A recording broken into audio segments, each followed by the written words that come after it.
먼저 오늘 본문은 슬픔 가득한 시대상을 보여줍니다. 1절 슬프다 이성이여. 딴 거 읽을 필요도 없습니다. 예레미야 애가의 1장의 시작이 뭐예요? 단어가 슬프다.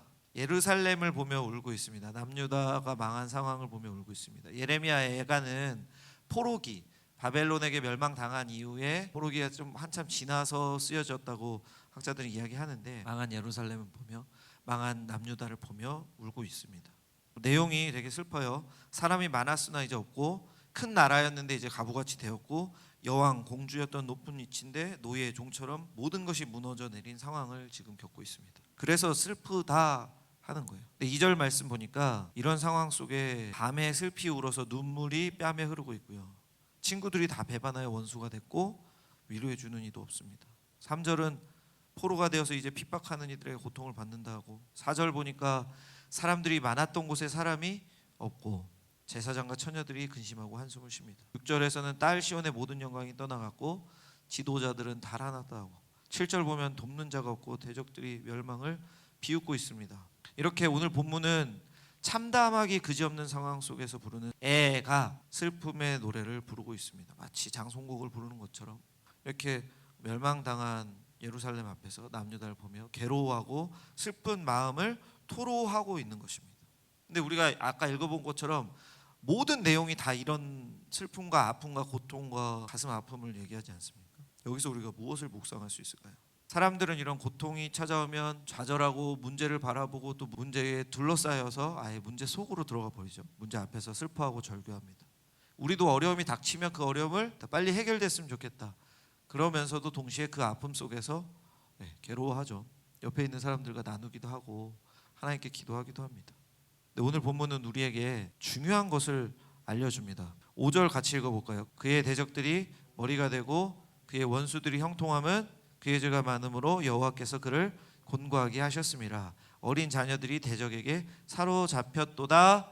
아멘. 이스라엘의 대적들이 머리가 되고 이스라엘 머리가 돼서 지도하는 사람, 지휘하는 사람, 통치하는 자가 됐다는 거죠. 그의 원수들이 형통함을 누리고 있답니다. 근데 여기서 예레미야가 이 사실을 말하면서 노예 생활을 하니까 자기의 원수들, 자기의 대적들이 자기들을 지배하는 사람이 됐잖아요. 거기서 예레미야가 근데 무엇을 말합니까? 중요한 게 하나 있습니다. 자, 5절 중간에 보면 여호와께서 그를 곤고하게 하셨다. 이것은 뭡니까? 하나님께서 고통을 주셨다는 겁니다. 그래서 많은 사람들이 이거 보면서 하나님이 하나님의 백성을 왜 고통스럽게 하시냐에 집중하는데, 저는 거기에 집중하지 않습니다. 다른 거에 집중해야 돼요. 바로 하나님께서 이 세상의 주인이시고 하나님의 뜻대로 이끄실 수 있는 통치자시라는 것입니다. 여러분, 하나님께서 통치자시니까 이 세상의 주인, 우리의 주인이니까 하나님 원하신 대로 할 수 있다 없다? 할 수 있다. 모든 어려움, 지금 이스라엘이 겪고 있는 고난도 누가 허락하신 거예요? 하나님께서 곤고하게 하셨다 하지 않습니까? 10절 보면 하나님께서 이미 이방인들을 막아 주의 성에 들어오지 못하도록 뭐 하셨다고 되어 있습니까? 10절에 명령하셨다. 그런데 이 두 가지 구절을 보면서 예레미야가 하나님의 주권을 강조한다는 것을 우리는 생각해야 됩니다. 이방인들에게는 하나님의 명령이 아무렇지 않겠지만 하나님 믿는 예레미야와 이스라엘에게는 하나님의 뜻이 자기의 기준인 거죠. 이렇게 오늘 본문에서 예레미야가 슬픔을 토로하고 괴로워하면서도 누가 주인이신 것을 인정하고 있습니까? 하나님께서 주인이심을 인정하고 있습니다. 우리도 이렇게 어려움 속에서 문제만 바라보거나 그 해결만 찾거나 괴로운 마음에 고통스러워 할 수밖에 없지만, 그 속에서 우리가 분명히 잊지 말아야 될 것은 무엇이다? 우리의 주인, 이 세상의 주인, 모든 것을 인도하시는 분 누구다? 하나님이시라는 것을 기억해야 됩니다. 그런데 재밌는 것은, 그러면 어떤 사람이 이렇게 말하잖아요. 나 이런 아픔이 있는데 하나님이 주셨으니까 하나님 책임입니다. 근데 오늘 본문에서 보면 문제는 누구에게 있습니까? 하나님께 있지 않습니다. 누구에게 있냐면 5절 보면 그의 대적들이 머리가 되고 원수가 형통함은 하나님께서 그를 곤고하게 하셨다라고 하는데, 그 사이에 뭐가 들어있어요? 그의 죄가 많음으로. 이스라엘의 죄가 많기 때문에 하나님께서 곤고하게 하셨다 고백하는 겁니다. 8절 예루살렘이, 우리 같이 읽어볼까요? 예루살렘이 크게 범죄함으로 조속거리가 되었으니 전에 그에게 영광을 돌리던 모든 사람이 그의 벗었음을 보고 업신여기며 그는 탄식하며 물러가는도다. 아멘. 그런데 첫 번째가 중요합니다. 예루살렘이, 남유다 백성이, 온 이스라엘 백성이 하나님께 크게 범죄한 겁니다. 우리가 알다시피 하나님을 버리고 세상을 따르고 하나님의 뜻대로 살지 않았고 하나님을 믿는다 하면서 세상을 쫓고 하나님을 믿는데 막 이방 신상이 있고 산당이 있었잖아요. 이스라엘의 오늘 슬픔은 그러니까 자신들의 범죄로 인한 것임을 우리는 알 수 있습니다. 하나님께서 모든 것을 허락하셨는데 이스라엘의 문제로 인해서 이스라엘이 벌을 받고 있다, 이렇게 이해하면 됩니다. 그럼 우리 삶에 생기는 모든 문제는 죄로 인한 것입니까? 그렇지 않죠. 우리 삶의 아픔과 고통, 슬픔은 우리 죄로 인한 것일 수도 있지만 하나님께서 우리를 더 연단하시고 이끄시는 과정 속에서도 어려움과 슬픔이 찾아온다는 것입니다. 우리가 더 단련돼야 되니까. 구약에서 누가 그런가요? 한 글자? 욥. 욥은 당대 의인, 상대적으로 그 땅에서 제일 하나님을 잘 믿고 따르는 사람이었는데 자녀가 10명이 죽고 모든 재산이 하루아침에 없어졌지 않습니까? 신약에서도 똑같은 말씀이 나옵니다. 나면서부터 아픈 사람이 있어요. 그래서 제자들이 가면서 예수님한테 묻습니다. 예수님, 저 사람은 자기의 죄 때문에 그런 겁니까? 조상의 죄 때문에 그런 겁니까? 그러니까 예수님이 뭐라 그래요? 하나님께서 영광 받으시려고 하는 거야, 이러면서 지나가는 거죠. 그러니까 우리가 모든 성경의 내용과 또 우리 삶을 통해서 생각할 때 우리의 잘못으로 인해서 혼날 때도 있지만 분명하게 알 수 있는 건 하나님께서 우리를 연단시키시고 훈련시키시고 하나님의 뜻대로 이끄시는 과정 속에 아픔과 슬픔이 찾아온다는 겁니다. 요셉도 그렇지 않습니까? 하나님께서 요셉을 크게 들어쓰시고 이스라엘 야곱과 한 약속을 지키시기 위해 그 야곱과 그 가족들을 살리시기 위해서 먼저 애굽으로 야곱을 보냈죠. 근데 그 과정이 어땠습니까? 노예로 팔려갔잖아요. 형제에게 버림받아서 노예로 팔려가서 그곳에서 죄인이 되고 죄인으로 감옥에 있다가 하나님의 은혜로 하나님께서 주신 지혜로 말미암아 꿈을 해석하고 애굽에서 왕 다음가는 총리가 되지 않았습니까?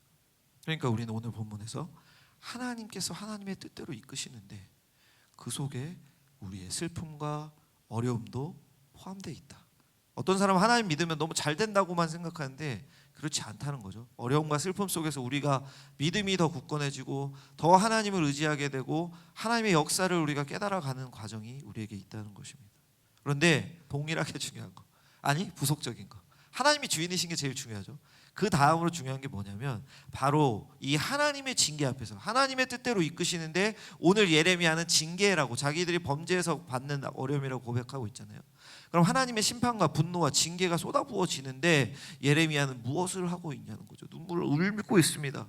근데 예레미야가 아까 그래서 1장 1절에서 슬프다 이러고 막 울고 밤에 막 눈물이 뺨을 흐른다 이렇게 말하는데 그거 말고 예레미야가 지금 하는 게 오늘 본문에 있습니다. 바로 9절부터 11절까지의 예레미야의 고백인데 하나님께 예레미야가 기도하고 있습니다.